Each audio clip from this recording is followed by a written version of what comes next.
श्री महाकाली शक्तीपीठ संस्थान द्वारा आयोजित श्री चंडी हवनात्मक या महायज्ञाचे आयोजन चैत्र नवरात्री आणि गुढीपाडवा या पवित्र पर्वावर 30 मार्च ते 6 एप्रिल 2025 पर्यंत होणार आहेत। नवकुंडीय चंडिका महायज्ञाचे उद्घाटन जिल्हा कारागृह अधीक्षक कीर्ती चिंतामणी यांच्या उपस्थितीत होईल।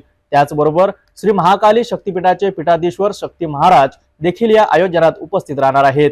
जिल्हा कारागृह अधीक्षक चिंतामणी आणि शक्ती महाराज यांनी या धार्मिक आयोजनात सर्व भक्तांना सहभागी होण्याचे आणि त्यांचे पुण्य लाभ घेण्याचे आवाहन केले आहेत। आपने मुझे बुलाया, मुझे भी दर्शन करने का सौभाग्य प्राप्त कराया, उसके लिए मैं आपकी बहुत आभारी हूँ।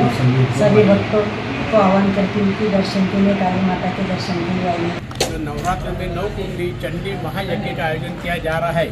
उसका उद्घाटन हमारी चिंतामणी मैडम के हस्ते होने जा रहा है और नाना भाई नेमलानी, चंद्रभाई सुजोतिया और प्रदीप भाई काड़ेले और सभी भक्तों द्वारा हम लोग यह प्रोग्राम का उद्घाटन करने जा रहे हैं। आज सेंटर जेल में मैं आया हूँ, मैडम से मैं मिला हूँ और मैं ये आह्वान करता हूँ अमरावती शहर से, काली माता शक्तिपीठ से कि सभी जने इस यज्ञ का और कलश यात्रा का लाभ लेवे। और इतवार के दिन, परसों के दिन सवेरे 11 बजे महाकलश यात्रा मंदिर के प्रांगण में घूमेगी और मंडप का पूजन और तोरण सब भक्त लोगों के हस्ते कटवाएंगे तोरण पूजा। जय माँ काली की जय, गौ माता की जय।